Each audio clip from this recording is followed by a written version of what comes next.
Hi everyone. Today let's talk about the Fed minutes, then we'll take a look at the economic factors, then we'll take a look at the charts, as well as my results for the day and my thoughts going into tomorrow's session. If you like trading stocks and options and making money, definitely like and subscribe. I make videos like this every single day that the markets are open as well as Sundays, so make sure you hit the bell so you don't miss out on any future episodes. Welcome to the Portfolio Bulletin. Let's get started. So the big news for today was the Fed minutes. They came out and said that they want to do more hikes, just like they said at the conference. Some members wanted to do a hike in June, but they ended up deciding on doing the pause. They said that the economic growth that they're seeing is still a little bit stronger than they want to see, meaning that inflation could continue to be sticky with the stronger economy, and that they want to see that weaker economy and slowed inflation before they start pausing for longer periods or even cutting rates. And right now we're not seeing that. They're seeing strong economic growth, and that's why they're still talking about 2 more hikes before the year is over. In terms of numbers of people that expect hikes, all but 2 of them expect at least 1 more hike before the end of the year, and 12 expected at least 2 more hikes, which was the main information that Jerome Powell put out at his press conference. Obviously, they've been hiking very fast for a while now, and this is their first pause,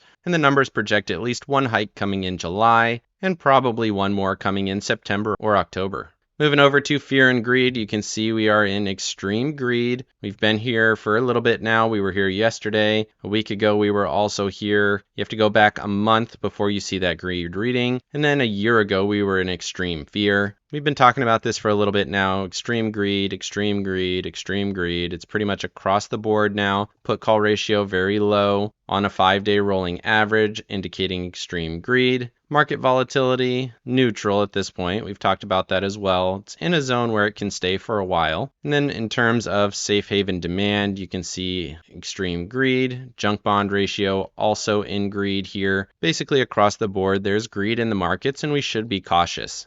Moving over to the economic calendar, not much for today besides the Fed minutes. And then looking at tomorrow, we have quite a bit. ADP non-farms at 8:15, jobless claims here at 8:30, services PMI at 9:45, ISM non-manufacturing PMI at 10 o'clock, as well as the JOLTS reports at 10 o'clock. So quite a bit of economic data coming out tomorrow throughout the morning. And then don't forget, we also have non-farms on Friday, as well as the unemployment rate. So pretty heavy close to the week in terms of economic data. And then moving over to Max Payne for the SPY for the Friday expiration, we're up to 1 million options, so it's not nothing, but still pretty low. Still that high call strike at 448. Max Payne is at 438, so that could indicate a little bit of a move lower. 440 is that first put strike that has any weight behind it. 438, you can see that Max Payne level. We've been closing at the top of the puts, which is basically where we're at right now. Could go a little bit higher, maybe 446 for the close of the week. I don't really think that that's going to happen though.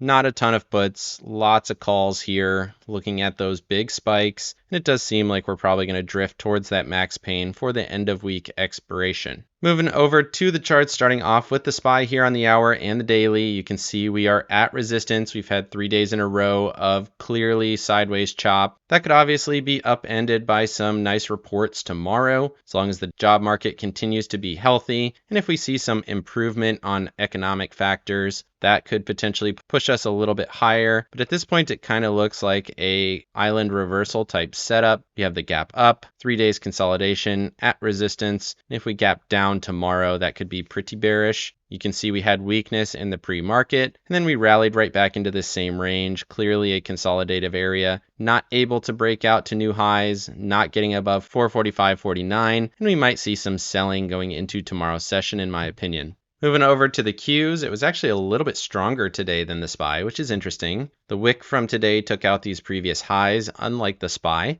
The trend is still intact, looks okay. Still have that island type setup on the daily chart. You can see 3 days in a row after the gap up. And we did wick resistance here for me at 371.25. Can't quite get above that level. You can see we wicked that on this previous move higher. Again, I want to see it get above that level before we start getting a little bit more long, looking up to 376.45. And similar to the SPY, if we do break down from this level, break this trend that I'm watching, as well as get the island reversal type setup, that would be quite bearish. RSI on the daily chart kind of looking like we're going to get that clear divergence and a move lower. We already have a divergence type setup, but we're looking for that follow through. Momentum not showing as much of anything on either chart. Certainly could hold in this zone going into the end of the week before we get a pullback, but overall it doesn't look like we're going either direction quite yet on the NASDAQ. Moving over to the Russell and the Dow, you can see the Russell rejecting off of that double top at this point, and we have a clear midpoint to watch. That is a higher low setup versus this previous consolidation at 172, but this is a double top now in my opinion, looking to pull back a little bit. If it's going to hold, you really need it to hold at that 55 EMA at 184.86. If it holds that level and we get a continuation, that could be quite bullish. Could even come all the way down to the 144 at that point. But realistically, I need this to hold a nice higher low setup if we're going to go higher. Otherwise, I'm going to be looking for a move lower here on the Russell. It looks weaker today than it did going into the week. Moving over to the Dow, similar setup. This is actually a higher low now versus this previous low. Did not tag that 345.24 level. We're back below 343.23. This looks a little bit weaker. Momentum also pulling back. RSI is still bullish, but below the SMA. Everything's looking like a bit of a pullback, potentially down to trend support and 339.11. If it does not hold this level right here, this could clearly be a reversal setup and looking for a bigger push lower here to these previous consolidation areas down at 329.40.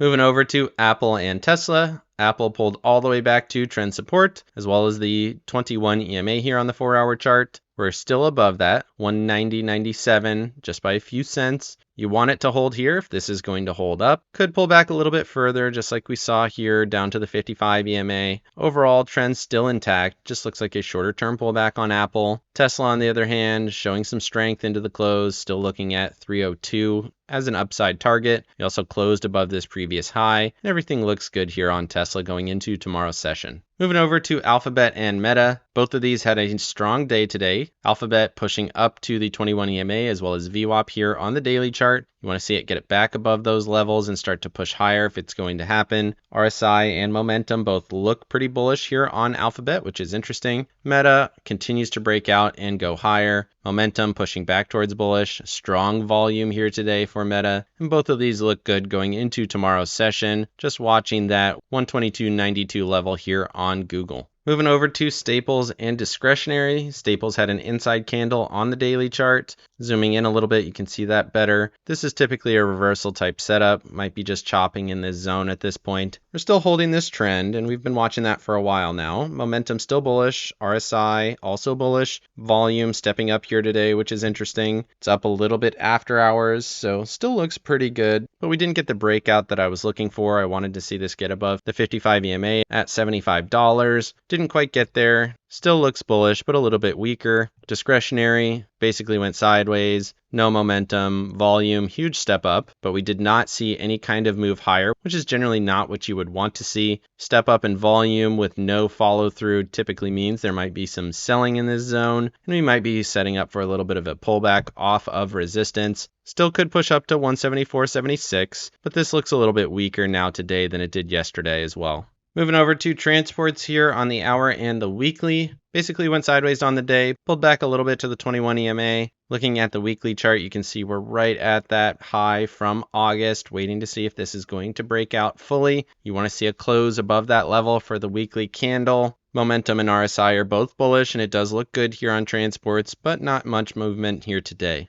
Moving over to the 50 and 200-day averages here, you can see we did get a bit of a pullback today. 200-day average, gap down to the previous low, and then dojied right there, clearly rejecting from that 64.74 level. 50-day average showing similar movement, pulled back from that 77.46 level. Certainly could go higher from here. We did get a pretty aggressive rally into this zone. This is a higher high from the previous high, and it does look good on both of these to potentially go higher, but they're showing a little bit of rejection from current levels. Momentum stepping down here on the 200, RSI on both pulling back a little bit, but the 200 is pulling back a little bit more than the 50. Moving over to the dollar on the hour and the daily, showing a little bit more legs here today. We had the EMAs pretty consolidated. We broke higher from those levels, and this does look pretty clean now to the upside. We have a higher high versus this previous wick high, looking to get above this high from the 30th up to 103.64. That would be interesting. This trend is still intact. Momentum bullish on the daily. RSI looking good. And it does seem like the dollar is set to go a little bit higher in tomorrow's session.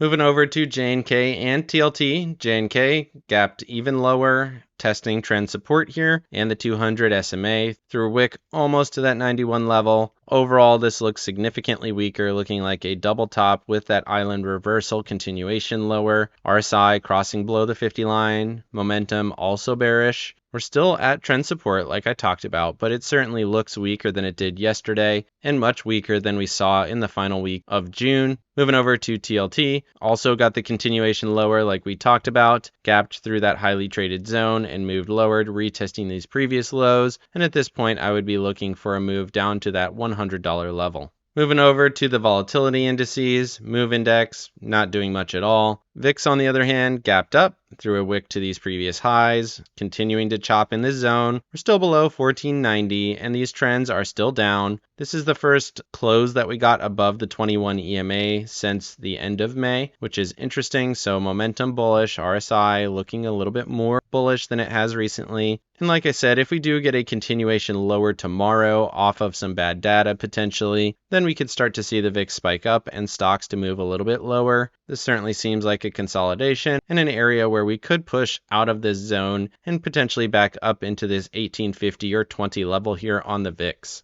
Moving over to my accounts, I did pull back a little bit from that 99,000 level, down about 80 bucks. Most of that here in my IRA because of those shares that I have. I rolled it down to 186 and then rolled that out in time to the Friday expiration. So I did collect $1.30 on that position. You can see $30 profit on both of those calls, helping to mitigate some of these losses. I'd like to see a little bit of a push up tomorrow. That would be great. Either way, looking to collect that $260 between those two positions. Looking at the Qs here, I still have my one covered call. I rolled that out to 370 for tomorrow for $1.45 on that position. I also have a 370 put here for 93 cents and a small loser right now. I might take that position off early in tomorrow's session if we see a little bit of a rally. The Qs looked okay, and we are still above my support level. But if we do start to break down below 369, then I'll be looking to take these positions off, as I think we might see a little bit lower prices going into the end of the week and potentially early next week. Let me know down in the comment section what you think of the Fed minutes. Are we going to get 1 or 2 hikes? And how quickly are those going to come? Maybe they even stretch it out to early next year. Definitely like and subscribe if you got any value out of this video. And make sure you hit the bell so you don't miss out on any future episodes. Of course, none of this is financial advice. This is all for entertainment purposes. Good luck in your trading and have a great day.